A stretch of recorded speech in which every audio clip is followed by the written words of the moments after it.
मम माया दूरतयः मामेव प्रपद्यन्ते मायामेतं तरन्ति ते नमां दुष्कृतिनां मूढाः प्रपद्यन्ते नराधमाः माया প্রভুজ্ঞানাः আসুরাং ভাবাস্মিতাः। হিন্দুদের গীতা খুলবেন, গোটা বিশ্ব জগতে 140 কোটি হিন্দু আছে। কত কোটি? 140 কোটি সনাতন ধর্মের অনুসারী আছে।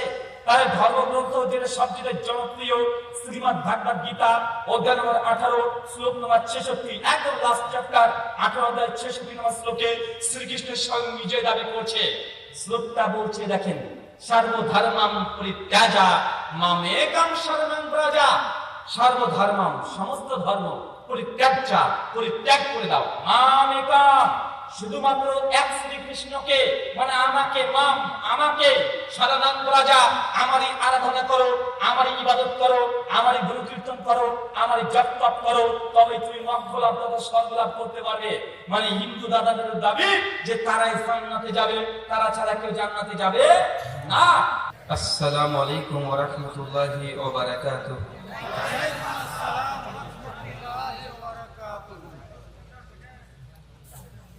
আলহামদুলিল্লাহি রাব্বিল আলামিন ওয়াসসালাতু ওয়াসসালামু আলা রাসূলিহিল আমিন ওয়া আলা আলিহি ওয়া সাহবিহি আজমাইন, আম্মা বা'দ। আউযু বিল্লাহিস সামিউল আলীম মিনাশ শাইতানির রাজীম মিন হামজিহি ওয়া নাফখিহি ওয়া নাফসিহি। বিসমিল্লাহির রহমানির রহিম। মা আতাকুমুর রাসূলু ফাখুযুহু ওয়া মা নাহাকুম আনহু ফান্তাহু। ওয়া ক্বালা আল্লাহ সুবহানাহু ওয়া তাআলা ইয়াওমা নাদউ কুল্লা উনাসিন বিইমামিহিম। عن عائشة رضي الله عنها قالت قال رسول الله صلى الله عليه وسلم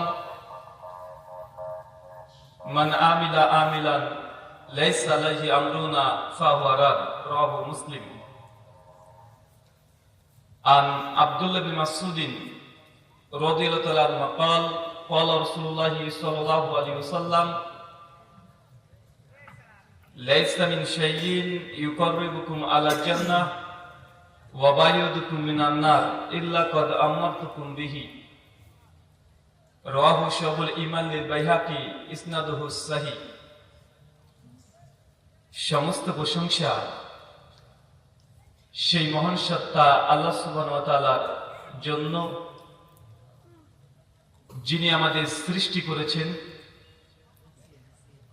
শুধু সৃষ্টি করেননি, এই পৃথিবীতে সহস্র কোটি মাখলুকাত সৃষ্টি করার পরেও যিনি আমাদের এই মানব জাতিকে সর্বশ্রেষ্ঠ জাতি, সর্বশ্রেষ্ঠ মাখলুকাত এবং সর্বশ্রেষ্ঠ নবী মুহাম্মদ রাসূলুল্লাহ সাল্লাল্লাহু আলাইহি ওয়াসাল্লামের উম্মত হিসেবে প্রেরণ করেছেন, সেই মহান সত্তা আল্লাহ সুবহানাহু ওয়া তাআলার সংক্ষিপ্ত শুকরিয়ায় সুজুদ আদায় করি। তার নিজেরই শেখানো ভাষা দিয়ে সকলে এক বাক্যে পড়ি আলহামদুলিল্লাহ। চক সেকেন্দার পাকার মাথা দারুল কুরআন হাফেজে মাদ্রাসা ও এতিমখানার উদ্যোগে আজকের এই ইসলামী আলোচনা সভা, স্থান চক সেকেন্দার পাকরা মাথা, গাবতলী, বগুড়া। তারিখ 29শে জানুয়ারি 2023 রবিবার। আজকের এই আলোচনা সভাটিকে সফল করার জন্য যারা সার্বিক দিক থেকে সাহায্য এবং সহযোগিতা করেছেন তাদের প্রত্যেকের নাম নেওয়া সম্ভব নয়। মহান সত্তা আল্লাহ সুবহানাহু ওয়া তাআলার কাছে দোয়া, এই প্রার্থনা, আল্লাহ সুবহানাহু ওয়া তাআলা আজকের এই আলোচনা সভাটিকে সফল করার জন্য যারা আর্থিক দিক থেকে এবং দোয়া, পরামর্শ, মেধা দিয়ে সহযোগিতা করেছেন এবং দূর দূরান্ত থেকে যত শ্রোতাবৃন্দ এসেছেন, আল্লাহ সুবহানাহু ওয়া তাআলা তুমি তাদের প্রত্যেকের নেক নিয়াত এবং নেক আমলগুলোকে কবুল করে নাও, সকলে করি আল্লাহুম্মা আমিন। মহান সত্তা আল্লাহ সুবহানাহু ওয়া তাআলার কাছে এই দোয়া, এই প্রার্থনা, আল্লাহ সুবহানাহু ওয়া তাআলা আমরা মানুষ, আমরা কম বেশি ছোট বড় ভুল ত্রুটি বিচ্যুতি গুনাহ আমরা করেই থাকি। আজকের এই আলোচনা সভার উসিলায় আমাদের পেছনে ছোট ছোট গুনাহগুলোকে তুমি ক্ষমা করে দাও, সকলে পড়ি আল্লাহুম্মা আমিন। সম্মানিত সুধী, বাদ মাগরিব থেকে বিভিন্ন আলোচক তারা পবিত্র কোরআন এবং সুন্নাহর আলোকে গুরুত্বপূর্ণ আলোচনা আপনাদের সামনে পেশ করেছেন। আজকের এই আলোচনা সভার অন্তিম লগ্নে আপনাদের সামনে উপস্থিত হয়েছি কিছু কথা পবিত্র কোরআন এবং সুন্নাহর আলোকেই বর্তমান প্রেক্ষাপটকে সামনে রেখে বলার উদ্দেশ্যে আল্লাহ সুবহানাহু ওয়া তাআলা সেই তৌফিক তুমি দান করো, সকলে পড়ি আমিন। আলোচনার শুরুতে শ্রোতা হিসাবে আপনাদের সঙ্গে আমার একটা কথা, যারা আমার সম্পর্কে অবগত নন এবং জাস্ট লিফলেটে দেখেছেন যে ভারত থেকে বক্তা আসছে এবং অন্তরে আপনাদের চাহিদাটা তৈরি হয়েছে ভারত থেকে বক্তা, বাপরে বাপ, একে চারটেখানে বিষয়, মানে ভারতের বক্তাকে অনেকেই দেখতে এসেছেন, আছে না নাই কথা বলেন? অনেক মানুষ আছে ভারতের বক্তাকে দেখতে এসেছে, মনে করছে ভারতের বক্তা মানে দুটো এক্সট্রা শিং নিয়ে আসবে আর পেছনটা লেজ নিয়ে আসবে, আছে না নাই কথা বলেন? ভাই, ভারত আর বাংলাদেশ বলে নয়, পবিত্র কোরআন যেটা 1400 বছর আগে এসেছে ওটা যাবার যে স্পেস একটাও আসলে কোনো পরিবর্তন হয় নাই। তাই ভারতের বক্তা হোক আর বাংলাদেশের হোক আর সৌদি আরবের হোক আর ফিলিস্তিন ইসরায়েলের হোক, যদি পবিত্র কোরআন এবং সুন্নাহ আলোকে যদি আলোচনা হয়, বক্তাকে এটা গুরুত্বপূর্ণ নয়, বরং বক্তা কার কথা বলছে এটাই গুরুত্বপূর্ণ। অযথা শুধুমাত্র বক্তাকে দেখতে আসা, 36 ইঞ্চি বক্তা, বাপ রে বাপ, কত ভিড়, আছে না নাই? রাত্রিবেলাতে পুরো নারী ছিল, ভোরবেলাতে পুরুষ হয়ে গেছে, এও বক্তা, তার জনসংখ্যা কম হয়, কথা বলেন? বক্তায় একই কণ্ঠে 5 রকমের ওয়াজ করতে পারে, এরও অনেক ভিড় আছে, আছে না নাই? বক্তার অনেক সুন্দর টোন আছে, এরও অনেক জনপ্রিয়তা আছে না নাই কথা বলেন? মানে বক্তার অনেকগুলো কোয়ালিটি আছে। এখান থেকে বোঝা যায় যে বাঙালি আমরা অনেক সময় ধর্ম জানার জন্য আলোচনার সভাতে এই মজলিসে আমরা আসি না, বেশ কয়েকটা কারণ আছে, তার মধ্যে একটা বক্তাকে দেখতে আসি, বা আছে না নাই কথা বলেন? আর সাধারণ জনতা আমরা মনে করি যে বক্তার যত ফ্যান ফলোয়ার আছে, যে বক্তার ফেসবুকে সবচেয়ে বেশি রিচ তথা ভিউ হয়, এই বক্তা হচ্ছে সবচেয়ে বড় আলেম, আছে না নাই কথা বলেন? মনে রাখবেন না, আলেম আর বক্তার মধ্যে পার্থক্য আছে। কি বললাম? আলেম এবং বক্তার মধ্যে পার্থক্য আছে। একজনের নাম নিয়ে বুঝতে পারবেন, বাংলাদেশের জনপ্রিয় বক্তা, সবাই তার নাম জানে, ওই যে জিকির করে একজন আছে না, ডিজিটাল জিকির করে, আছে না নাই? ওর কি জনপ্রিয়তা করে বাংলাদেশে কম কথা বলেন? ওর জনপ্রিয়তা কম নয়, তাকে আপনি আলেম হিসেবে দেখেন, জি আলেম হিসেবে দেখতে পারেন। আরেকজন হচ্ছে কুয়া কাকা, জনপ্রিয়তার অভাব নেই, লাখ লাখ মানুষ তার অনুষ্ঠানে আসে। এখন আপনি যদি মনে করেন যে না, যার যত ভক্ত, যার যত শ্রোতা আছে, যার ফেসবুক ফলোয়ার বেশি আছে, ইয়ে হচ্ছে সবচেয়ে বড় আলেম, বড় আল্লামা, তার পেছনে যদি ছুটতে চান, অবশ্যই আপনি বিশ্বাস করেন কখনো হক পাবেন না। কারণ সত্য মিথ্যার প্রামাণিকতা এটা নয় যে জনসংখ্যা বা সংখ্যাগরিষ্ঠতা, ইসলাম কখনোই কোনোদিন একটা সময়ের জন্য এটা প্রামাণিকতা মানে নাই। একজন পৃথিবীর নবী এসেছিলেন, তার নাম নবী নূহ আলাইহিস সালাম, নাম জানেন? নবী নূহ আলাইহিস সালামের জীবনী থেকে অজস্র শিক্ষা আছে। আমরা বাঙালি, পীরের বেটা যদি পীর হয়, গদ্দিন আসমি পীর, বারবার খুশি, আছে না নাই? এবং এটা ট্র্যাডিশন হয়ে গেছে, বাবা পীর বেটা যাই করতে না কেন ওর আসনটা উনি পাবেন, আছে না নাই? আরেকটা আছে, সেটা হচ্ছে আওলাদে রাসূল। আওলাদে রাসূলের পেছনে ছোট হয় না বাঙালি? দেখবেন অনেক বক্তারা বলে যে আমি হচ্ছে আওলাদে রাসূল, আল্লাহ নবী 47তম বংশধর, আছে না নাই কথা বলেন? নবী নূহ আলাইহিস সালাম, তার একজন সন্তান ছিল, নাম কি? কি নাম? জোরে বলেন। কেনান। জান্নাতে যাবে না জাহান্নামে যাবে? এই যে আওলাদে রাসূল জাহান্নামে যাচ্ছে, কিন্তু বাঙালি বুঝতে চেষ্টা করলো না। যখনই শুনেছে আওলাদে রাসূল, পোস্টারে লিখে দেওয়া হয় ভক্ত আওলাদে রাসূল, আরে মানুষ বাচ্চাদের সর্বনাশ সুশীলের বংশধর, এ কি না কি এরাতে বায়াত করতে পারবে জান্নাত কনফার্ম। আরে ভাই আওলাদে রাসূল যদি জান্নাতি হয়ে যেত, প্রথমত কেনান কি হতো কথা বলেন? কেনান হয়ে যেত। তবে নবী নূহ আলাইহিস সালামের সন্তান কেনান জান্নাতে যাবে না জাহান্নামে যাবে? জাহান্নামে যাবে।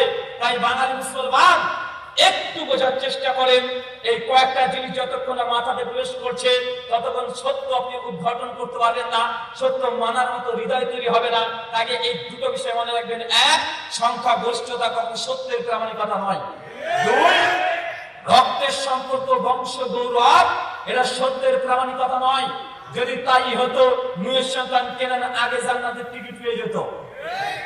আমাদের পীর সাহেব বলে, বাবারে যদি তুই আমার মুরিদ হয়ে যাস, কিয়ামতের মাঠে একদম কিনে দাঁড়িয়ে থাকবে, একদম বড় নৌকো নিয়ে দাঁড়িয়ে থাকবে। আরে নূহের সন্তান কেনানকে আল্লাহ সাদা নৌকাতে কিস্তিতে ওঠার জন্য পারমিশন দিয়েছে কথা বলেন? নবী নূহ আলাইহিস সালাম বারবার চাচ্ছিলেন, আল্লাহ আমার ছেলেটাকে তুলে নিই, ছেলেটাকে তুলে নিই। আল্লাহ অনুমতি অর্ডার দেয় নাই, আপনাকে শিক্ষা নিতে হবে। নবী নূহের জীবনী থেকে আর একটা শিক্ষা এবং গুরুত্বপূর্ণ শিক্ষা, নবী নূহ আল্লাহকে বলছে, আল্লাহ আমি আমার উম্মতকে 900 থেকে 950 বছর দাওয়াত দিয়েছি। কত বছর? 900 থেকে 950 বছর রাত দিন দাওয়াত দিয়েছি। তারপরে নবী নূহের ফলোয়ার কয়জন ছিল? কজন লাইক মেরেছিল? কজন তার দাওয়াতকে গ্রহণ করেছে? 18 জন, 20 জন, 50 জন, সর্বোচ্চ তাফসীরে তাবারিতে লেখা আছে সর্বোচ্চ 50 জন। এখন আপনার কাছে আমার একটা জিজ্ঞাসা, ভাই যদি সংখ্যাগরিষ্ঠতা ফ্যান ফলোয়ার দেখেই সত্য মিথ্যার প্রামাণিকতা আপনি নির্ধারণ করতে চান, তাহলে নবী নূহ আলাইহিস সালামের ফলোয়ার মাত্র 50 জন, বয়স পেয়েছে 950 বছর, দাওয়াত দিয়েছে প্রায় 900 বছর। এখন নবী নূহকে কি বলবেন? সে বাতিলের দাওয়াত দিয়েছে কথা বলেন। তাই কার কত ফ্যান ফলোয়ার আছে এই স্রোতে ভাসবেন না, কার কত লাইক কমেন্ট হয় এই স্রোতে ভাসা যাবে না। আব্দুল ইবনে মাসউদ রাদিয়াল্লাহু আনহু বলছেন, হক হচ্ছে ওটাই যদি তুমি সত্যের উপরে একাই থাকো, এটা হচ্ছে হক। খাতিব বাগদাদি তারিখে বাগদাদ 1322 পৃষ্ঠায় হাসান সনদে বর্ণনা হয়েছে। এই দুটো জিনিস বোঝানোর কারণ হচ্ছে এটা যে ভাইজান আলোচনা শুনতে এসেছেন ইলম অর্জনের জন্য, বক্তাকে দেখা বা জনসংখ্যা দেখা এই দিকে কখনো ভাবিত হবেন না। আল্লাহ সুবহানাহু ওয়া তাআলা এই কথাগুলো তৌফিক দান করে সকলে বলি আল্লাহুম্মা আমিন। আজকে যে বিষয়ে গুরুত্বপূর্ণ আলোচনা করব, আলোচ্য বিষয় মুহাম্মদ রাসূলুল্লাহ সাল্লাল্লাহু আলাইহি সাল্লামের আদর্শে জান্নাত। কি বললাম? নবীর আদর্শে জান্নাত। মানুষ জান্নাত যাওয়ার জন্য নিজের অনেক পথ পদ্ধতি তৈরি করেছে। একসময় খ্রিস্টানদের ক্যাথলিক যারা ছিল তাদের পোপ পাদ্রীরা মানুষকে জান্নাতের টিকিট দিত, বা ইতিহাস পড়ি নাই কথা বলেন? মানুষ জান্নাত যেতে চায়, কিন্তু মানুষকে জান্নাতের পথে বাধা দিয়ে দেয় মূলত অধিকাংশের ক্ষেত্রে আলেম শ্রেণী। কারা কথা বলেন? আলেম শ্রেণী। সাধারণ মানুষ তারা জান্নাতে যেতে চায়, এই জন্য সকালবেলায় 60 তলা যে টাকাটা থাকে ওরা প্রথমে মাদারে দান করে দেয়। আছে না নাই কথা বলেন? আছে। ওই মানুষকে সাধারণ জনতা, আম জনতা সে জান্নাত পাওয়ার জন্যই যাবতীয় চেষ্টা প্রচেষ্টা চালায়, কিন্তু মানুষকে গোমরা পথ ভ্রষ্ট করে এক শ্রেণীর ওলেমায়ে ক্রাইম। কি বললাম? ওলেমায়ে ক্রাইম বুঝেন না? ক্রাইম মানে কি? ভারতে ক্রাইম পেট্রোল সিরিয়াল হয় দেখেন না? এটা হচ্ছে ওলেমায়ে ক্রাইম, যারা হকপন্থী আলেম ওলেমা, আছে ওলেমায়ে ক্রাইম যারা জনসাধারণের টাকাকে আত্মসাৎ করছে তাবিজের নামে, মাজারের নামে, কবরের নামে, শয়রাতের নামে, মিলাদের নামে। আছে না নাই? এই ওলেমায়ে ক্রাইম আর ওলেমায়ে ক্রাইম এই দুটোর মধ্যে আগে জনসাধারণকে আগে এটা চিহ্নিতকরণ করতে হবে। আল উলামা ওয়ারাসাতুল আম্বিয়া, আলেম উলামারা নবীদের ওয়ারিস, মিশকাত 212 নম্বর হাদিস। তাই আপনাকে আগে আলেম চিনতে হবে। কথা কি বুঝতে পারছেন? কারা কারা বুঝতে পারছেন একটু হাত তোলেন। মাশাআল্লাহ। এই হচ্ছে হুজুগে বাঙালি। প্রশ্ন কি করেছিলাম? বলেছি কারা কারা বুঝতে পারছেন না তারা হাত তোলেন। জি, কি প্রশ্ন ছিল? যারা বুঝতে পারছেন না তারা হাত তুলেন। কারা হাত তুলেছিলেন এবার বলেন তো ভাইজান?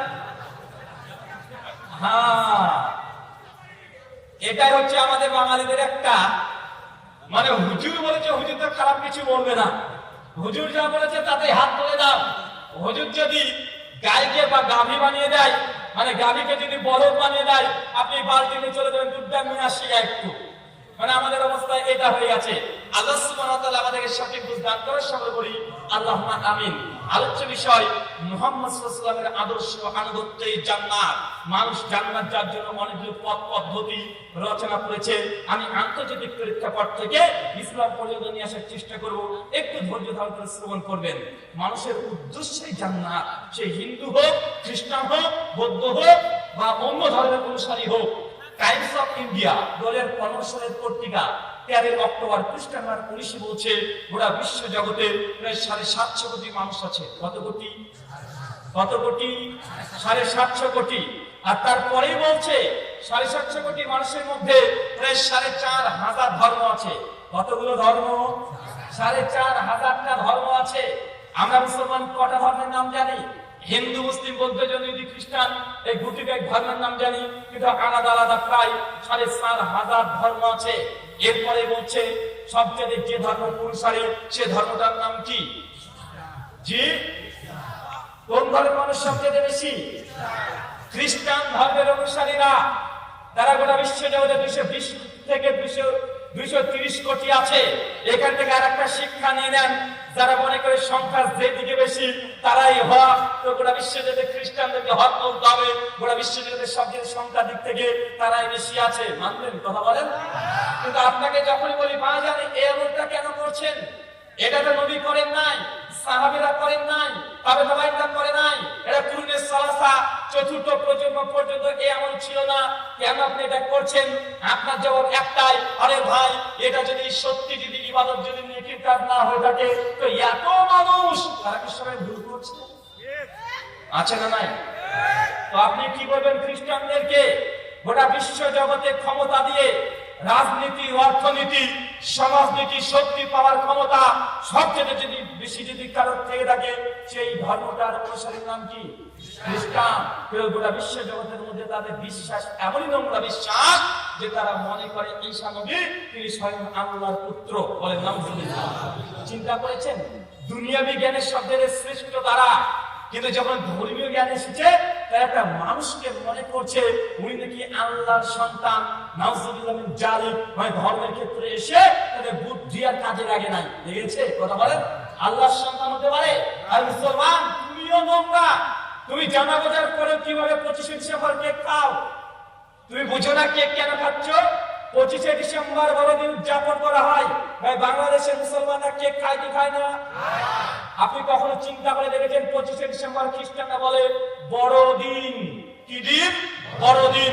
আসলে কি 25শে ডিসেম্বর যদি টাইমের দিক থেকে দেখেন এটা কি বড়দিন বলা যাবে? জি, 25শে ডিসেম্বর বড়দিন নয়। বড়দিন যদি হতে হয় গ্রীষ্মকালে হতে হবে, শীতকালে দিন কখনো বড় হয় না। এই যে 25শে ডিসেম্বর কিছুদিন আগে গেল, বা শীতকালে দিন বড় হয় না ছোট হয়? শীতকালে তো দিন ছোট হয়, গ্রীষ্মকালে দিন হচ্ছে বড় হয়। সায়েন্স বলছে, বিজ্ঞানীরা বলছে 365 দিনের মধ্যে সবচেয়ে বড় দিন হচ্ছে জুলাই মাসের 22 থেকে 26 তারিখের মধ্যে আসে। কিন্তু আমাদের বাঙালিদের কাছে মেসেজ চলে এসেছে 25শে ডিসেম্বর হচ্ছে বড় দিন। না এটা বিজ্ঞান দ্বারা প্রমাণিত, না এটা টাইম দ্বারা প্রমাণিত, না এটা সময় দ্বারা প্রমাণিত। বড় দিন যদি টাইমের দিক থেকে দেখেন এটা হবে 22শে জুলাই থেকে 26শে জুলাইয়ের মধ্যে। কিন্তু বড়দিন কেন বলা হয় জানেন? কেন বলা হয়? কারণ খ্রিস্টানদের বিশ্বাস 25শে ডিসেম্বর স্বয়ং আল্লাহ এই পৃথিবীতে যে সন্তান জন্ম দিয়েছে, তো যেই তারিখে আল্লাহ সন্তান দিয়েছে এর চাইতে কি বড়দিন আর হতে পারে? এটা তাদের আকীদার মতো বিশ্বাস। কথা কি বুঝতে পারছেন? ধর্ম আমরা কিছুই বুঝি না, অথচ আমরা কেক খেয়ে নিচ্ছি। যদি কেক খান তারা আল্লাহকে চ্যালেঞ্জ করছেন। সূরা মারিয়াম 92 থেকে 98 নম্বর আয়াতের অনুবাদটা একবার পড়বেন। আল্লাহ বলছে যদি আমি সন্তান জন্ম দিতাম আসমান জমিন সব ভেঙে চৌচির হয়ে যেত। যদি 25শে ডিসেম্বরকে উদ্দেশ্য করে কেক খান তো আল্লাহকে চ্যালেঞ্জ করে বলছেন আল্লাহ তুমি এই দিনে সন্তান জন্ম দিয়েছো, এই জন্য বড়দিন পালন করছি, আমি কেক খাচ্ছি। শেখ সালেহ আল উসাইমিন রাহিমাহুল্লাহ তিনি স্পষ্ট বলেছেন 25শে ডিসেম্বরকে কেন্দ্র করে কেউ যদি কেক খায় এটা আল্লাহ সুবহানাহু ওয়া তাআলার সঙ্গে শরীক করা যেমন গুনাহ, এই মুসলমান তেমনই গুনাহ করছে। আপনি বুঝেন না এটা? গোটা বিশ্ব জগতে 25শে ডিসেম্বরে আল্লাহকে অপমান করা হয়, আল্লাহর সন্তান নির্ধারণ করে দেওয়া হয়, আল্লাহর যে পবিত্র কোরআনে সূরা ইখলাস লাম ইয়ালিদ ওয়া লাম ইউলাদ এই আয়াতকে যদি আপনি বিশ্বাস করেন 25শে ডিসেম্বর আপনি কেক খেতে পারবেন না। এবার আসেন গোটা বিশ্বের মানুষের ধর্মের অনুসারীদের কিছু কমন বিশ্বাস আছে। কি বিশ্বাস? কমন বিশ্বাস। এক, তাদের ধর্মটাই সঠিক। দুই, তারাই শুধুমাত্র স্বর্গদূত জান্নাতে যাবে। তিন, তারা ছাড়া কেউ জান্নাতে প্রবেশ করতে পারবে না।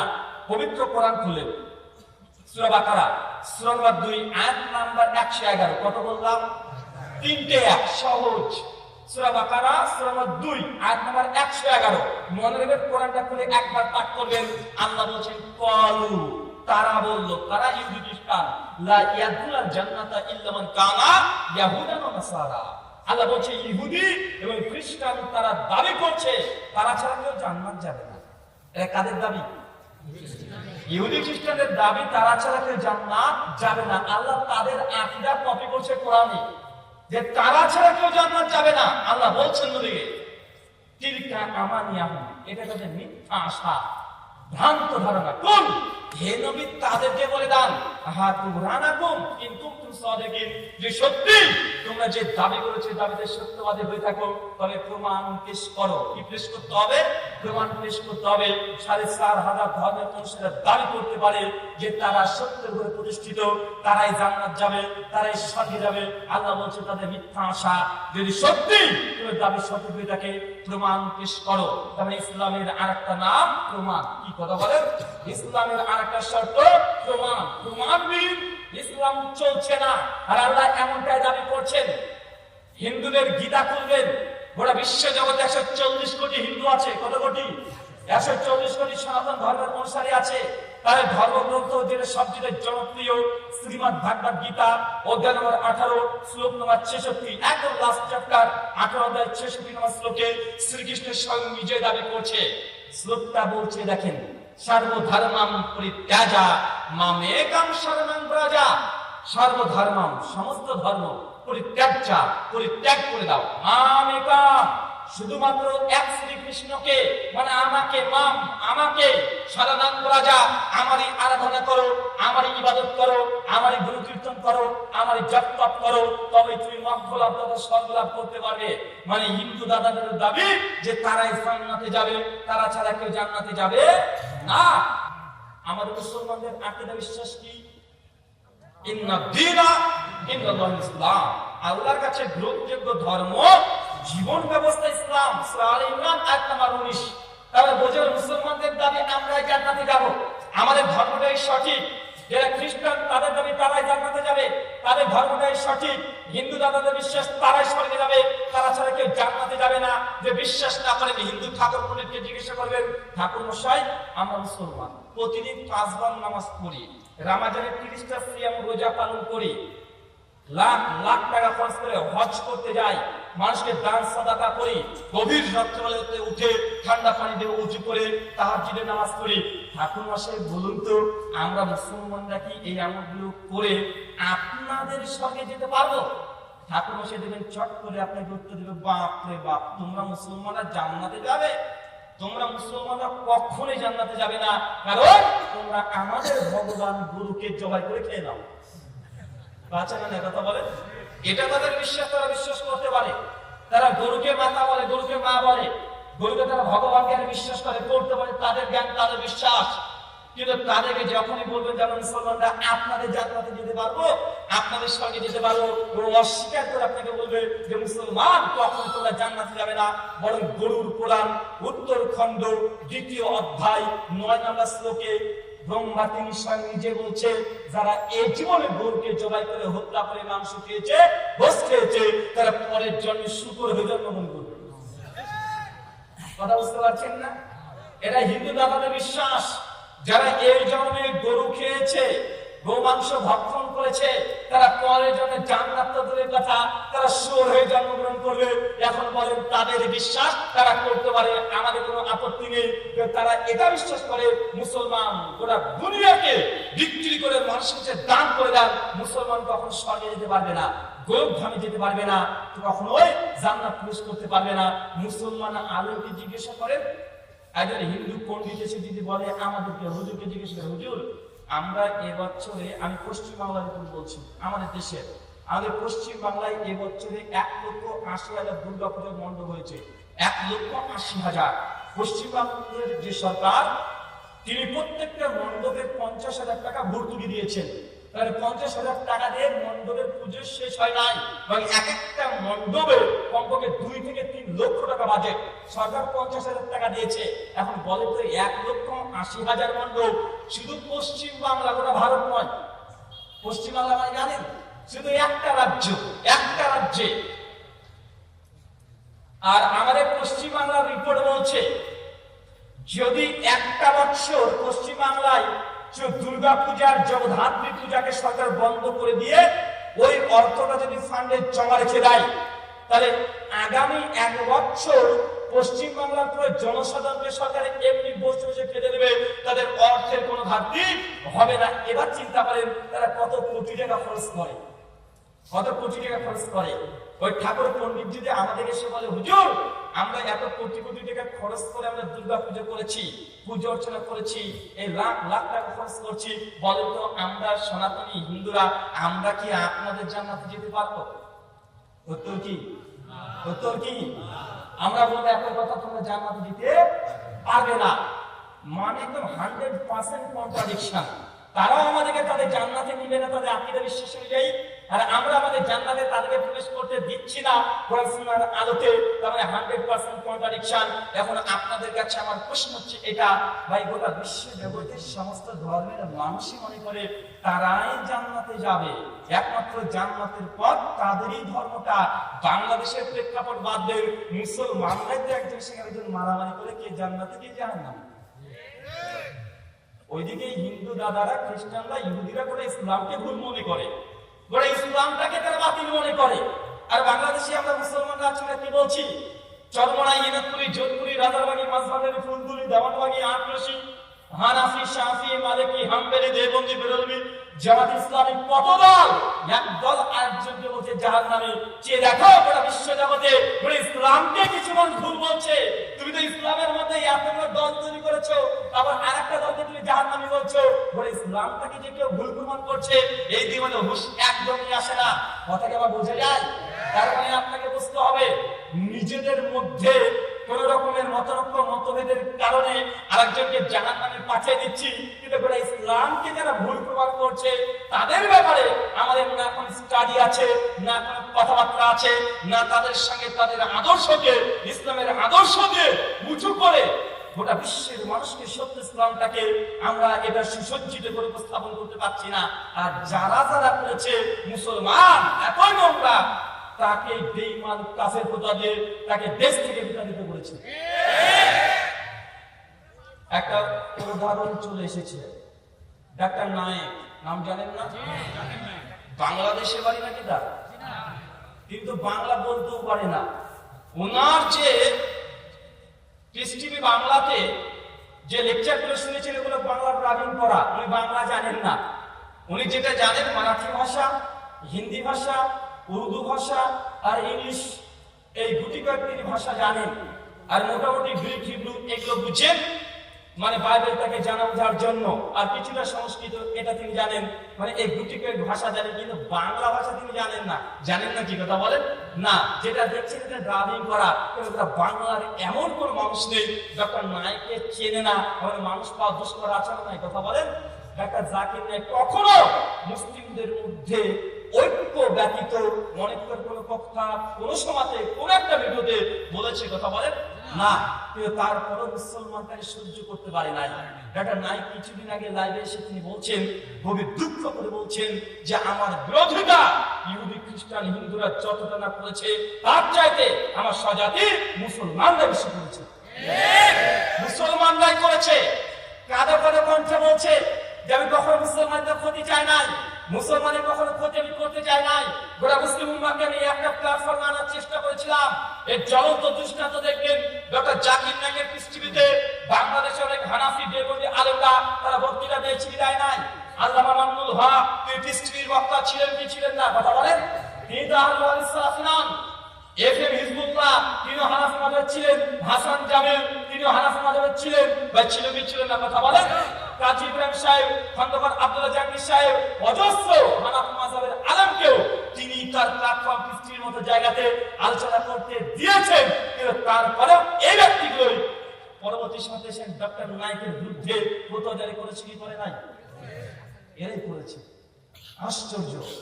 আল্লাহ সুবহানাহু ওয়া তাআলা মুসলিম উম্মার জন্য একজন বিশেষ ব্যক্তিকে পাঠিয়েছেন গোটা বিশ্বের মানুষকে ইসলাম থেকে পেশ করার জন্য। এই মানুষটাকে আমরা চিনতে না পেরে নিজের বাপ মারা গেল ভারতবর্ষে, ডক্টর জাকির নায়েক বাপের মৃত লাশটা দেখার মতো সৌভাগ্য অর্জন করতে পারলেন না। কেন? উম্মতের খিদমতের জন্য। মালয়েশিয়াতে ডক্টর জাকির নায়েক তার বাবা মৃত্যুবরণ করল ভারতে, বাবাকে এক ঝলক দেখতে পারে না। কেন? কারণ দেশ থেকে তাকে বিতাড়িত করা হয়েছে, দেশে আসতে থেকে অ্যারেস্ট করা হবে, কারাগারে বন্দী করে দেওয়া হবে, কিন্তু উন্নতির খেদমতের জন্য নিজের বাবার মৃত লাশটার মুখ পর্যন্ত দেখে নাই। তারপরেও মুসলমানরা ডক্টর জাকির নায়েককে বলছে ইহুদির দালাল, খ্রিস্টানদের দালাল, আরএসএস বিজেপির দালাল, হিন্দুদের দালাল, কত কি বলছে। আল্লাহ সুবহানাহু ওয়া তাআলা মানুষকে মুসলমান জাতিকে সুন্নতি দান করো, সকলে করি আল্লাহুম্মা আমিন। সুনানে আবু দাউদ খুলবেন, হাদিস আরনাউদ হাফেজ জুবাইর আল-জাই এবং ইরশাদুল হক আসারি ইমাম হাজার আসকালী রাহিমাহুল্লাহ পাঁচজন মুহাদ্দিসকে হাসান বলেছেন। আল্লাহ নবী বলেন, অচিরেই আমার উম্মতের মধ্যে এমন একটা সময় আসবে যে সময় বেধর্মীরা আমার উম্মতের উপরে একদম ক্ষুধার্ত ব্যক্তি যেমন খাবার দেখে ঝাঁপিয়ে পড়ে, অমুসলিমরা আমার উম্মতকে ঝাঁপিয়ে পড়বে। সেই সময় আছে না নাই? আল্লাহ 1400 বছর আগে কথা এই প্রফেসর ভবিষ্যৎবাণী করে গেছেন যে মুসলিম উম্মার উপরে চতুর্দিক থেকে আক্রমণ আসবে। আজকে দেখেন নাস্তিকরা ইসলামের বিরুদ্ধে বলে। কোন নাস্তিককে কখনো দেখেছেন? বাংলাদেশে যারা নাস্তিক আছে, বড় বড় তাবড় নাস্তিক আছে, কখনো তারা হিন্দু সনাতন ধর্মের বিরোধিতা করেছে? কোন খ্রিস্টান তারা কখনো দেখবেন খ্রিস্টানদের বিরোধিতা নাস্তিকরা কখনো করে না, করে। কোন বৌদ্ধদের কখনো বিরোধিতা করে? কোন বৌদ্ধরাও কখনো সনাতন ধর্মের সমালোচনা করে না, সনাতনীরাও খ্রিস্ট ধর্মের সমালোচনা করে না। কিন্তু সমস্ত ধর্মের অনুসারী এমনকি নাস্তিকও তারা সবাই একজোট হয়ে ইসলামের সমালোচনা করে কি করে না? আন্তর্জাতিক মিডিয়া ইসলামের সমালোচনা করে কি করে না? আন্তর্জাতিক কূটনীতিবিদ ইসলামের সমালোচনা করে কি করে না? গোটা বিশ্ব জগতের যে ব্যক্তির উপরে সবচেয়ে বেশি অনৈতিক কথাগুলো মানুষের সামনে পেশ করে, সে ব্যক্তির নাম কি? কথা বলেন। মুহাম্মদ রাসূলুল্লাহ সাল্লাল্লাহু আলাইহি ওয়াসাল্লামের বিরোধিতা সবচেয়ে বেশি তারা করেছে। 1850 থেকে 1950 পর্যন্ত 100 বছরের মধ্যে কমপক্ষে 20,000-এর অধিক ইসলামের বিরুদ্ধে মানুষ বই রচনা করেছে। আর 1950 থেকে এখন 2050-এ আবারও এর গণনা হবে কত কোটি যে বই লিখেছে, কত কোটি ইসলামের বিরুদ্ধে তারা কলম ধরেছে, এর কোনো হিসাবই নেই। মানে সেই সময় 100 বছর আগেও এত বই রচনা করে ফেলেছে। ভাইজান, আপনাকে বলে উদ্দেশ্য আমার এটা, আল্লাহ নবীর ভবিষ্যৎবাণী প্রফেসি 100% মিলে যাচ্ছে যে মুসলমান জাতিকে চতুর্দিক থেকে আক্রমণ করবে। আল্লাহ নবীকে সাহাবারা জিজ্ঞেস ইয়া রাসূলুল্লাহ, সেই দিনটা আমরা সংখ্যায় কম থাকবো যে মুসলিম জাতিকে নির্যাতন করবে, তাদেরকে মারবে, চতুর্দিক থেকে আমরা কি সংখ্যায় কম থাকবো? আল্লাহ জবাব দিচ্ছে, না, সেই দিন তোমরা কখনোই কোন সময় সংখ্যায় কম থাকবে না, এবং সংখ্যায় তোর অজস্র কোটি কোটি সমুদ্রের ফেনার সমান মুসলমান জাতি থাকবে, গণনা করে শেষ করে যাবে না, এত পরিমাণ মুসলমান থাকবে। এখন আছে না নাই? আছে। মুসলমান তো 8জন 10জনকে নিয়ে সূচনা হয়েছিল, আজ গোটা বিশ্ব জগতে 70-80 কোটি পার হয়ে গেছে। এত জনসংখ্যা, তারপরেও মুসলমানরা গোটা বিশ্ব জগতে নির্যাতিত, নিষ্পেষিত নয়। কথা বলেন, সব দিক থেকে নিষ্পেষিত। তাকে সাইকোলজির দিক থেকে তাকে মাটির সঙ্গে মিশিয়ে দেওয়ার চেষ্টা করছে, তাদের আদর্শকে নিয়ে তারা ছেড়ে খারাপ করছে, তাদের চেহারাকে নিয়ে অন্য জাতিরা, অন্য মানুষরা অপমান অপদস্থ করছে কি করছে না? কথা বলেন। দাড়ি দেখলে আগে বলে দেয় লাদেন, আছে না নাই? মাথায় টুপি দেখলে আগে মনে করে লোকটা মূর্খ, কিছুই জানে না। টাকনার উপরে প্যান্ট থাকলে মনে করে একদমই মূর্খ, এদের কথা শোনা যাবে না। এরা যে মোল্লাতন্ত্র, এরা প্রাচীন যুগকে আবার আধুনিক যুগে নিয়ে আসতে চেষ্টা করছে। বলে কি বলে না? কথা বলেন। আল্লাহ নবীর ভবিষ্যৎবাণীকে সামনে রেখেন। আল্লাহ নবী তিনি নবী ছিলেন, তিনি কবি ছিলেন না, তার জ্বলন্ত দৃষ্টান্ত ভবিষ্যৎবাণী 100% মিলে গেছে। আল্লাহ নবী সাহাবীদেরকে বলছে, সেই দিন তোমরা মোটেও কম থাকবে না। তবে দুটো কথা আল্লাহ নবী খুব স্পষ্ট কথা বলছে। এক, সেই সময় মুসলমানরা কাফেরদেরকে দেখে ভয় পাবে। সমস্যা কি? এত নির্যাতিত কেন মুসলমান? কারণ সেই সময়তে মুসলমানরা কাফেরকে দেখে ভয় পাবে। মুসলমানরা কাফেরকে দেখে ভয় পায় কি পায় না? কথা বলে। মুসলমানরা কাফেরকে দেখে ভয় পায় না? পায়। আর আল্লাহ বলছে সেই সময় মুসলমানদের এই পরিণত হওয়ার কারণ তারা কাফেরকে দেখে ভয় পাবে, আর কাফেররা মুসলমানকে দেখে ভয় পাবে না। আজকে বাস্তবতা আছে না নেই? কথা বলে। আজকে এটাই বাস্তবতা, আমরা ভয় পাই। এই কাফের শব্দটা নিয়ে মিডিয়াতে অনেক সমালোচনা হয়। যখনই কাউকে কাফের বলা হয় তখন মনে করছে গালি দিল, কাফের মানে খারাপ মনে করলো। বিশেষ করে আমাদের ইন্ডিয়ান মিডিয়াগুলো কাফের শব্দটাকে নিয়ে খুব তুমুল সমালোচনা করে। আর আমার আলোচনা যেহেতু আমাদের এখানেও দেখে, পশ্চিম বাংলা দেখে, ভারতে এটাকে রিডিং করা হয়, এই জন্য আমি ছোট্ট একটা কথা বলে দিই, কাফের এটা কোনো গালি নয়। কাফারা তার অর্থ হচ্ছে কোন জিনিসকে লুকিয়ে রাখা, ছুপিয়ে রাখা, ছুপানা, কোন জিনিসকে জানা বোঝার পরে অস্বীকার করা, অমান্য করা, এটা হচ্ছে কাফের। আরবি বাংলা করলে হয় অবিশ্বাসী, ইংরেজি করলে হবে আনবিলিভার, অবিশ্বাসী। কাফের শব্দ মোটেও খারাপ নয়। মানে আপনি ইসলামে বিশ্বাস করেন না, তা আপনাকে কাফের বলা হচ্ছে, অবিশ্বাসী, ইসলামে বিশ্বাস করেন না। এই কথাই একই কথা হিন্দু ধর্মগ্রন্থও আছে। কাফের শব্দ কোরআনে আছে, সনাতন শাস্ত্রে আছে। ছোট্ট একটা শ্লোক পড়ি বুঝতে পারবেন। শ্রীমদ ভগবদ গীতা অধ্যায় 7 শ্লোক 14 এবং 15। কি বললাম? কথা বলেন। গীতা অধ্যায় 7 শ্লোক 14 এবং 15 ওখানে বলছে, দেবী হিয়েসা গুণাময়ী মম মায়া দৌরাত্ময়াঃ মামেব প্রপদ্যন্তে মায়ামে তন্তরন্তিতে নমাং দুষ্কৃতিনাং মূঢ়াঃ প্রপদ্যন্তে নরাধমাঃ মায়া প্রভুতজ্ঞানাঃ আসুরাং ভাবাস্মিতাঃ। কি বুঝলেন? ঘোড়ার ডিম।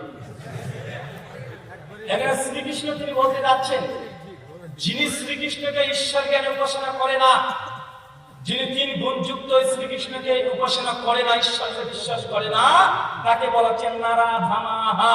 এই ব্যক্তি মানুষের মধ্যে সবচেয়ে নিকৃষ্ট। মূঢ়াহা, এই ব্যক্তি সবচেয়ে বড় মূর্খ। আসুরাং ভাবাস্মিতাহা, এই ব্যক্তি হচ্ছে সবচেয়ে বড় অসুর।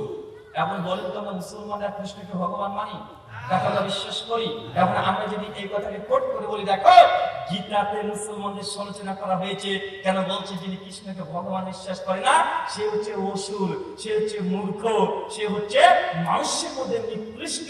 এই অভিযোগ যদি আমরা দাবি করি, এই দাবিটা মোটেই সঠিক হবে না। তো পবিত্র কোরআন যেমন কিছুকে কাফের বলছে, এটা নিজের কাঁধে নেওয়াটা উচিত নয়। কারণ মুসলমানকে আল্লাহ কাফের বলেছে। সে মুসলিম কি রলিমান হাদিস নাম্বার 56 মান তারাকা সালাতা মুতাম্মাদান ফাকাদ কাফারা। যে ব্যক্তি ইচ্ছাকৃত নামাজকে ত্যাগ করলো ওই ব্যক্তি কাফের হয়ে গেল। সুনান আবু দাউদ হাদিস নাম্বার 4365 আল্লাহ বলছে, যে ব্যক্তি জাদুকরের কাছে গিয়েছে আর জাদুকর গণক যা বলেছে বিশ্বাস করেছে, সেই ব্যক্তি ফাকাদ কাফারা, এই ব্যক্তি কুফরি করেছে, তার 40 দিন সালাত কবুল হবে না। এবং আল্লাহ নিজের নবী এর বিষয়ে অস্বীকার করলো। আমাদের বাঙালিরা গণকের কাছে যায় কি যায় না? কথা বলেন। ইসলামে মৃত্যুদণ্ড কয়েক জায়গাতে আছে। তাহলে একজন কেউ যদি জাদু করে ইসলামী খিলাফত যদি থাকে, তাকে মৃত্যুদণ্ড ছাড়া কোনো তার এই পাপের ক্ষমতা, তাকে মেরে ফেলতে হবে। কথাটি বুঝতে পারছেন কত বড় গুনাহ? কিন্তু মুসলমান গণকের কাছে যায় কি যায় না? জি, শুধু গণক মানুষ তো দূরে কথা, পায়রার কাছেও যায়, টিয়া পাখির কাছেও যায়, ময়না পাখির কাছে যায়। ওই যে আপনাদের সিলেটে আছে কুমির আছে না, বাড়ির মধ্যে কুমির, ওই কুমিরের কাছে নিজে ভাগ করে পরীক্ষা করে চলে আসে। মানুষের বাচ্চা এতটুকু বুঝে না। বন্ধ খাঁচার মধ্যে একটা টিয়া পাখি আছে, আর মানুষ আশরাফুল মাখলুকাত খয়রা উম্মাহ সর্বশ্রেষ্ঠ জাতি রয়েছে পায়রার কাছে, কবুতরের কাছে, টিয়া পাখির কাছে গিয়ে তার ভাগ্যের খাঁচা খোলার চেষ্টা করছে। মানে তার ভাগ্য যেন টিয়া পাখিটা বলে দেয়, আরে বেটা তুই বুঝতে পারছো না, টিয়া পাখি নিজেই তো ভাগ্যের খাঁচা আটকে আছে, নিজেই তো খাঁচা থেকে বের হতে পারে না, তোমার ভাগ্যের খাঁচা খুলবে কিভাবে?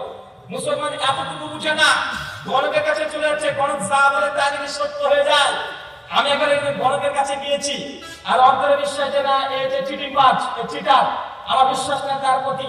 গিয়ে তারপরে আমি হাতটাকে আগে দিয়ে বলছি যে দাদা আপনার কাছে এসেছি চাইতে। বলছে কি?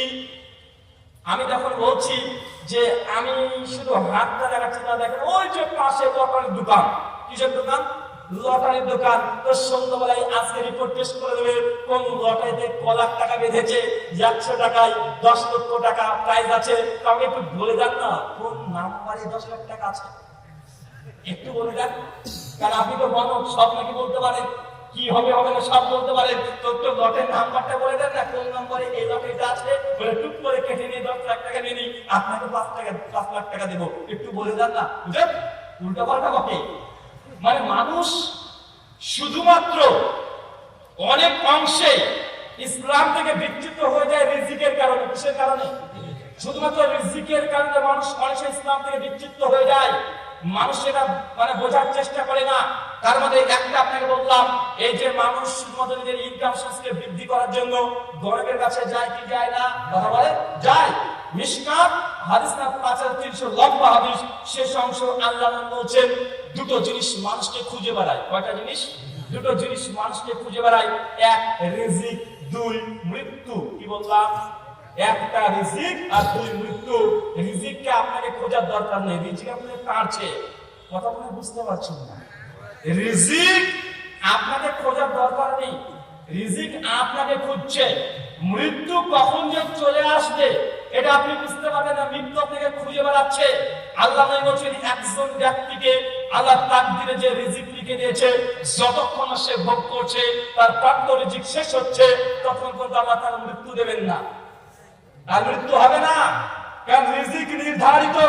মিশকাত 73 নম্বর হাদিস, সৃষ্টি জগৎ রচনার 50,000 বছর পূর্বে আল্লাহ মানুষের তাকদীরকে লিখে রেখেছে। যুবক, তুমি দাড়ি রাখো নাই কেন? দাড়ি রাখলে ভালো বউ পাওয়া যাবে না। আচ্ছা নাই? ও ইসলাম মানে নামাজ পড়ে। যদি বলা যায় ভাইজান সেই বুখারী 5893 নম্বর হাদিস, আল্লাহ বলছেন প্রত্যেকটা নবীর কমন সুন্নাত ছিল। তাহলে এক, দাড়িটাকে বড় রাখা, দুই, গোঁফটাকে ছোট রাখা, তিন, যত গোপন অঙ্গের চুলগুলো আছে ঊর্ধ্বটাকে 40 দিন পর্যন্ত রাখতে হবে, খতনা করা। এগুলো হচ্ছে কমন কিছু সুন্নাত। ভাইজান আপনি কেন দাড়ি রাখেন না? হুজুর রাখবো, এখন ইয়াং আছি তো, বিয়েটা হয়ে গেল রেখে দেবো। কেমন ভাই? তাকদীরে বলে বিশ্বাস নেই? আরে ভাই, বিয়েটা তাকদীরে লেখাই আছে। আপনার দাড়ি থাকলেও যার সঙ্গে বিয়ে হবে, দাড়ি না থাকলেও ওটার সঙ্গে বিয়ে হবে। আপনার জিনিস আমি হাত দিতে যাবো না, আপনারটা নির্ধারিত না বাবা। আপনার দাড়ি থাকলেও ওটা পাবেন, না থাকলেও ওটা পাবেন। আল্লাহ রাসূলের আদর্শকে নিজের জীবনে বাস্তবায়ন করতে হবে। প্রতিদিন সকালে দাড়ি চেঁচে আপনি আশিকে রাসূল দাবি করছেন, তা হয় কিভাবে? সেই মুসলিম 195 নম্বর হাদিস, আল্লাহ বলছেন কোন পুরুষ মানুষ টাকা চেয়ে জামা কাপড় প্যান্ট ঝুলে ফেলে, মাখাদা মিনান নার, তার থাকার জায়গা জাহান্নাম। প্যান্ট আপনাকে কাচতে হবে। আল্লাহ রাসূলের আদর্শ আশিক রাসূল দাবি করলে শুধু মুখে একদম 360 দরজা দেবেন, ওইগুলি দরজা খাবেন, আর বলে আশিক রাসূল। এগুলো চিটিংবাজি কথা, এগুলো চিটিংবাজি কথা। বাংলাদেশে একজন পীর আছে, তার পীরের মুরিদ একটা গান করছে। ইউটিউবে কিছুদিন আগে দেখলাম, তার নাম হচ্ছে দেওয়ানবাগী পীর। কি পীর? দেওয়ানবাগী পীর। বেচারা আপদ দূর হয়েছে, দূর হয় নাই। বেচারা চিটপটান আল্লাহর ওলি, ও মারা গিয়েছে। ওর ভক্তরা ওকে নিয়ে একটা গান করছে। গানের কয়েকটা কলি বলি বুঝতে পারবে, মুসলমান তার পেছনে ধাবিত হচ্ছে, গান করছে। আমরা আশিকে রাসূল দেওয়ানবাগীর ভক্ত, দেওয়ানবাগী আর কেউ না, স্বয়ং প্রভুর দীপ্ত। দেওয়ানবাগী না থাকিলে স্বাধীন বাংলা হতো না। আমরা আশিকে রাসূল দেওয়ানবাগীর ভক্ত। চিটিংবাজ, এগুলো চিটিংবাজ। বাংলার মুসলমান তার দিকে ধাবিত হচ্ছে। তার অজস্র ভিডিও আপনারা দেখেছেন যে কত নোংরা নোংরা দাবি করেছে মুসলমান। তারপরে কোনটা আল্লাহর ওলি আর কোনটা শয়তানের ওলি বুঝতে পারলো না। ওর মাজারে মানুষ যাচ্ছে, ওখানে টাকা ডোনেট করছে, ওর বইপত্র পড়ছে, ওর আদর্শ প্রচার করছে, ওর নামে বাংলাদেশের কোটি কোটি টাকার জ্ঞানের সিস্টেম টাঙানো আছে বাংলাদেশের মাঠে ঘাটে। আছে না নাই? কথা বলেন। আপনাদের সাবধান সচেতন হতে হবে। জান্নাত যাওয়ার জন্য অনেক মানুষের তার দাবি তীর ধরতে হবে, তীর না ধরলে জান্নাত যাওয়া যায় না। আছে না নাই আকীদা? এই বিশ্বাস আছে না নাই? আমি বলেছিলাম জি হ্যাঁ, তীর না ধরলে জান্নাতে যাবে না, এটা আমরা বিশ্বাস করি। এই দেওয়ানবাগী ধরে, একে ধরে একদম গাছে টাঙা, গাছে টেনে টাঙিয়ে একদম তাকে ক্রুশবিদ্ধ বলে, বুঝেন না ক্রুশবিদ্ধ, স্লিপে দেওয়া, ওকে পুষে দেন, হাতে পায়ে ব্রেক মারতে হতো, মারা গেছে বেচারা এমনি, যদি থাকতো তাকে এটা করা দরকার, তীর ধরে আমরা বলি খরচ, তবে এইসব ভণ্ড যেগুলো পীর আছে সবগুলো ধরে এখন আপাতত জেলখানা ধরে দেওয়া খরচ। কিন্তু আমরা বুঝতে পারলাম না, আমরা এগুলোকে আল্লাহর ওলি মনে করে বসে থাকলাম, এগুলোকে আমরা আল্লাহর ওলি মনে করে বসে আছি।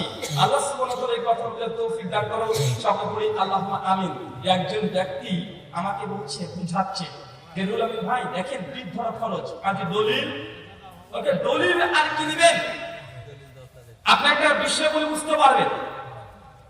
তাই বলুন বলুন, উনি তখন বলছেন ধরেন আপনার বাবা অ্যাক্সিডেন্ট করেছে, আচ্ছা জি করেছে বললাম, বলছে আপনার বাবাকে এখন কলকাতার নীলরতন হসপিটালে নিয়ে যেতে হবে, আপনি কি কলকাতার মেডিকেল নীলরতন হসপিটাল চেনেন? আচ্ছা না আমি তো চিনি না। আচ্ছা তার মানে কি আপনি তার বাবাকে মেডিকেলে নিয়ে যাবেন না? আচ্ছা অবশ্যই নিয়ে যাবে। যে আপনি তো রাস্তায় ছিলেন না, নিয়ে যাবে কিভাবে? আমি তখন বলছি ভাইজান আমার ড্রাইভার চেনে, তোকে বললেই নিয়ে চলে যাবে, কোনো সমস্যা নেই। বলছি এই যে আপনি মেডিকেল হসপিটাল চেনেন না নিজে, এদের ড্রাইভারকে ধরেছেন, এটা হচ্ছে পীর সাহেবের কাজ। আমরা গুনাহগার বান্দা, অনেক পাপ করেছি, আল্লাহ আমাদের গুনাহ ক্ষমা করবেন না, আল্লাহ আমাদের দোয়া কবুল করবে না, আমরা রাস্তা চিনি না, তার জন্য তো পীরকে ধরে আমরা জান্নাত যাওয়ার জন্য চেষ্টা করছি। ভাই এমন আকীদা বিশ্বাস আছে না? না। উনি আবার একটুবার আবার হচ্ছে দেখুন তিনতলা বিল্ডিং আছে, আপনি কি তিনতলা বিল্ডিং এর লাফ দিয়ে উঠে চলে যেতে পারবেন? আচ্ছা বাবা আমি তো স্পাইডারম্যান নয় বা সুপারম্যান নয়। বলছে তাহলে বিল্ডিং এর উপরে কি করতে হয়? আজ মই বা সিঁড়ি লাগাতে হয়। বলছে এই যে সিঁড়ি, এটাই হচ্ছে পীর সাহেবের কাজ, এটা হচ্ছে পীর সাহেবের কাজ। মানে আপনি তিনটা দিয়ে উঠতে পারবেন, সিঁড়ি লাগবে, তো এই সিঁড়ি গুলো আমাদের পীর গুলো। আমি তখন বলছি দাদা আমি সাধারণ মানুষ, অত শত বুঝি না বাবু, আমি একদম নিম্ন কোয়ালিটির মানুষ, খুব বেশি বুঝি না, তো আমি আসলে জান্নাতে যেতে চাই আর জাহান্নাম থেকে বাঁচতে চাই। আপনি বললেন যে রাস্তা চেনে তাকে ধরতে হবে, আর রাস্তা যে দেখেছে তাকে ধরতে হবে, তো আমি জান্নাত যেতে চাই, জাহান্নাম থেকে বাঁচতে চাই। বলুন তো পৃথিবীর কোন জীবিত হোক অথবা মৃত হোক, ও কখনো জান্নাত সচক্ষে দেখেছে? না। জান্নাত দেখেছে? কথা বলেন। জান্নাত দেখে নাই, জাহান্নাম দেখে নাই, তো এই ব্যক্তির উপরে কিভাবে নির্ভর করি? কিন্তু আমি যেই ব্যক্তিকে পীর ধরেছি সেই ব্যক্তির নাম মুহাম্মদ রাসূলুল্লাহ সাল্লাল্লাহু আলাইহি ওয়াসাল্লাম। তিনি জান্নাতও দেখেছেন, জাহান্নামও দেখেছেন, দেখেছেন কি দেখেন নাই? কথা বলেন।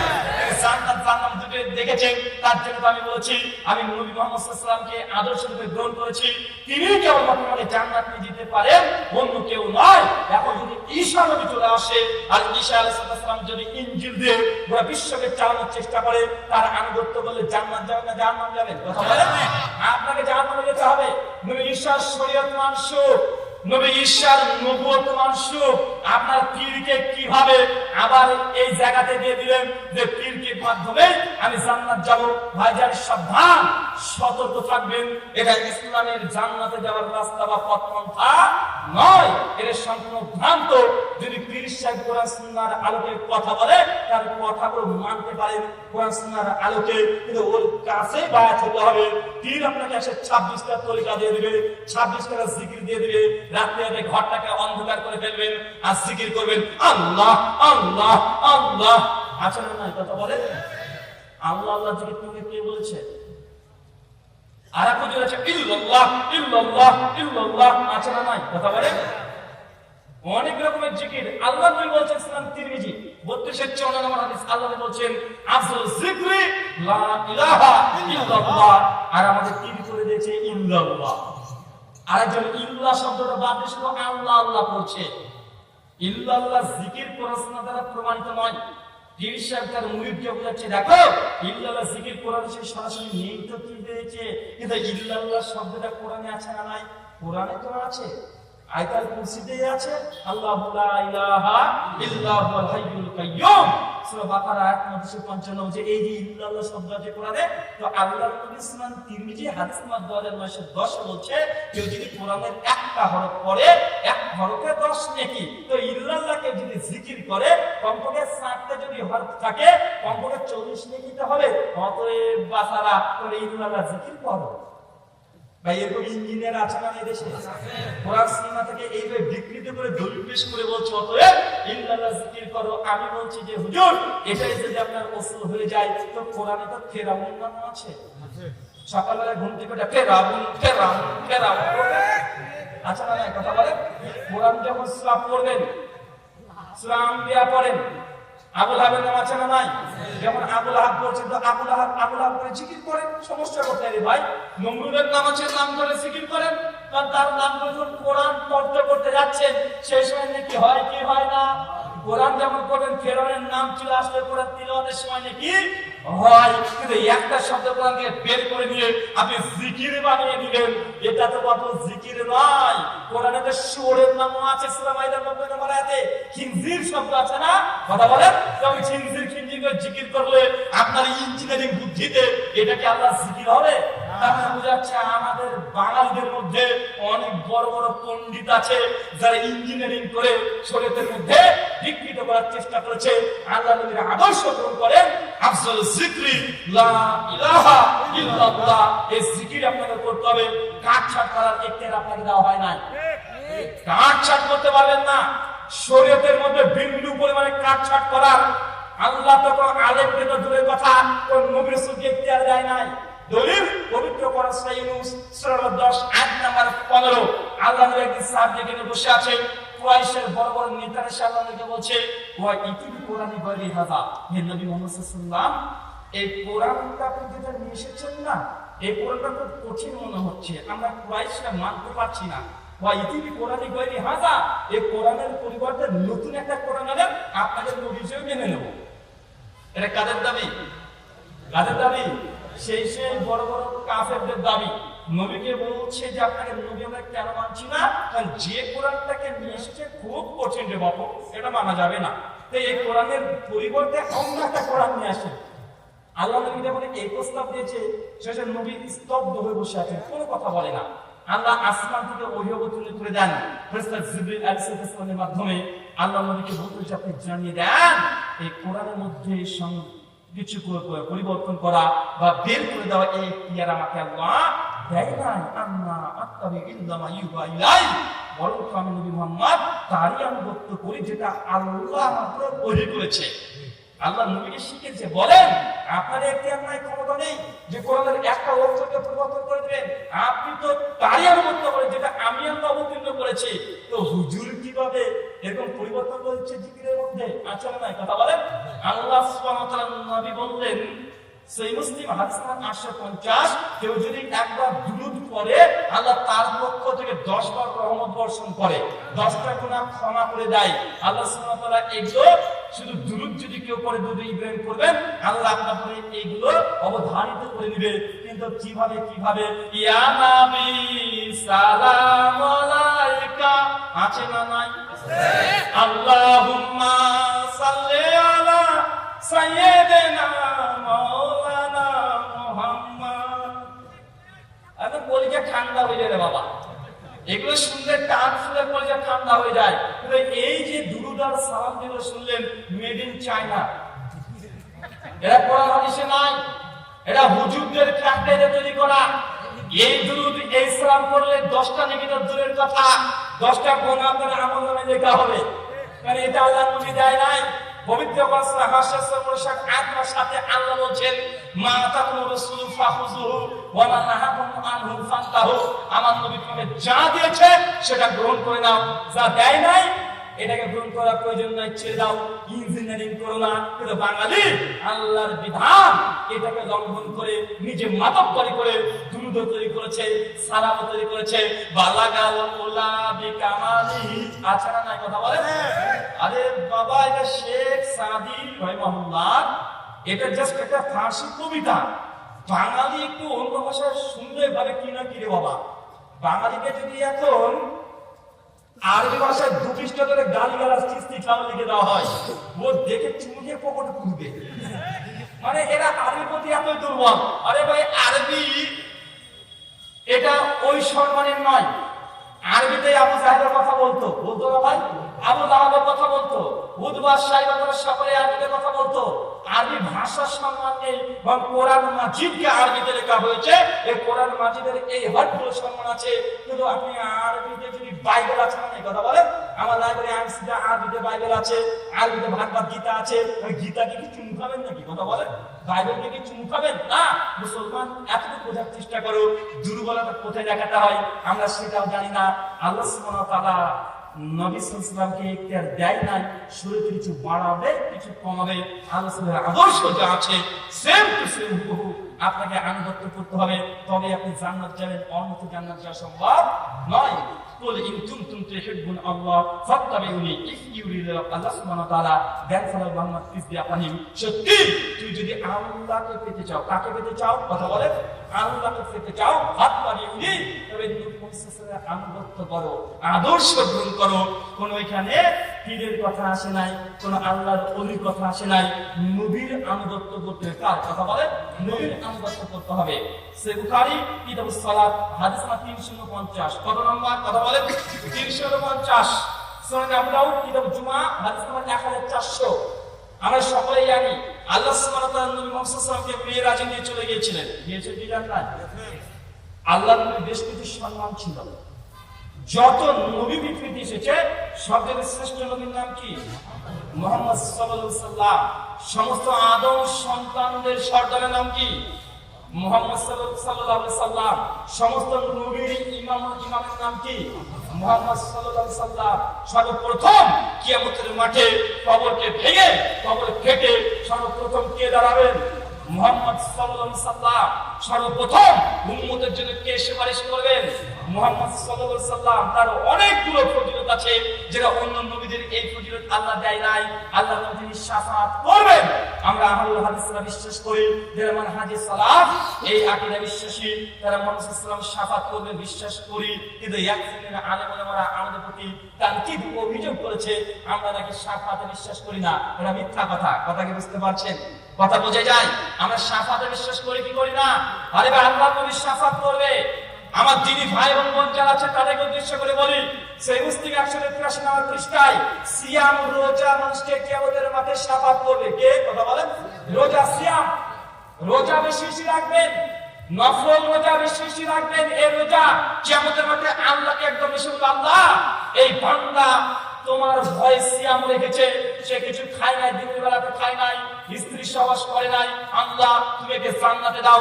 সিয়াম আপনার জন্য কিয়ামতের মাঠে ঢালের মতো কাজ করবে। অতএব সিয়াম আপনাকে বেশি বেশি করতে হবে। দান আপনাকে কবরের মধ্যে শাফাত করবে। শাফাত মানে দান যদি আপনি করেন কবরের আযাব হতে দেবে না, জাহান্নামের আগুনকে বন্ধ করে দেবে। দানের অনেক বেশি পাওয়ার আছে। সহিহ বুখারী করবেন হাদিস নাম্বার 660। আল্লাহ নবী বলেছেন 7 শ্রেণীর মানুষকে আল্লাহ আরশে স্থান দেবে। তার মধ্যে 6 নম্বর ব্যক্তির কথা, যে ডান হাত দিয়ে দান করেছিল, বাম হাত বুঝতে পারে না। কথা বুঝতে পারলেন না ভাইজান? প্রকাশ্যে দান করে সমস্যা নেই, উত্তম দান আমলে সলেহ নেক আমল। ডান হাত দিয়ে দান করবেন, বাম হাত বুঝতে পারবে না। আর দানের ফজিলত, দানের ক্ষমতা সব জায়গাতে আছে। কবরের আযাব থেকে রেহাই পেয়ে যাবেন, জাহান্নামের আযাব থেকে রেহাই পেয়ে যাবেন। যখন কিয়ামতের মাঠে মানুষ গরমের উত্তাপে নিজের ঘামের মধ্যে হাবুডুবু খাবে, এই সময় আল্লাহর আরশে স্থান পাওয়া যায় যদি আপনি দান করেন। সূরা ইবনে মাজার বর্ণনায় আল্লাহ বলছেন, এবং সহিহ বুখারী 450 নম্বর হাদিসে আল্লাহ বলছেন, কোন ব্যক্তি যে দুনিয়াতে আল্লাহর জন্য ঘর নির্মাণ করে, মসজিদ বাইতুল ফিল জান্নাহ, আমি জান্নাতে তার জন্য ঘর নির্মাণ করব, এটা দানের ফজিলত। আপনারা খুব ভালোভাবে জানেন, আর আমাদের অভ্যাস নেই। আপনাদের কর্তৃপক্ষ কমিটি পক্ষ বলেছেন যে কিছু অর্থ দান করার জন্য। আমার এটা অভ্যাস কোনোদিনকারই নয়। তাই আপনারা যারা আগ্রহী, যদি সত্যিই আপনি মনে করেন যে না জান্নাতের প্রয়োজন আছে, আমাকে চাওয়ার কোনো দরকার নেই। এটা খুব লজ্জাজনক বিষয় যে মুসলমান সমাজে এমন কিছু ট্র্যাডিশন তৈরি হয়েছে যেটা অন্য ধর্মের মধ্যে পাওয়া যায় না। আমি দেখেছি হিন্দু দাদারা কোটি কোটি টাকা খরচ করে মন্দির তৈরি করে, কখনো তারা নাম যজ্ঞের সময়, তাদের ধর্ম প্রচারের সময় এক্সট্রা করে ঠাকুর পন্থীকে দিয়ে দান তোলে না। দেখছেন নাকি? দাদা বলে তোলে। করে খ্রিস্টানকে কখনো দেখেছেন তারা দান তুলছে? তোলে না। মুসলমান হয়রান হওয়ার পরেও তারা দান তুলছে কিছু তুলছে না। কথা বলে, জান্নাত যদি নিতে চান এটা আপনার দায়িত্ব, দান আপনি করবেন। তাই আজকের কর্তৃপক্ষ যারা আছে, আপনারা ব্যাগ নিয়ে ঢুকে পড়েন, কেউ পিনের মতো আওয়াজও করবেন না। যদি পকেটে হালাল টাকা থেকে থাকে বেশি নাই 10, 20, 50 যার যা আছে কেউ এখানে ফাঁকি দেওয়ার চেষ্টা করবেন না। যা আছে যদি 1 টাকা থাকে হালাল হলে দান করে দেন। আল্লাহ আপনার এই দানের বারাকা ইনশাআল্লাহ আপনার অন্তরে এবং আপনার ঈমানে এবং আপনার আমলনামাতে বারাকা অবতীর্ণ করবেন আমরা বিশ্বাস করি। ভাইরা দ্রুত যারা আছেন দ্রুত কেউ কথা বলবেন না। আর মাঝখান থেকে একজন উঠেছে, দেখেন ধরেন ও লুঙ্গি ধরেন, মারেন টান মারেন, বসেন ওকে, বসেন, কাটা পা দিয়ে যাচ্ছে রে, মানে টাকার কথা শুনলে বসে পা দিয়ে যায়।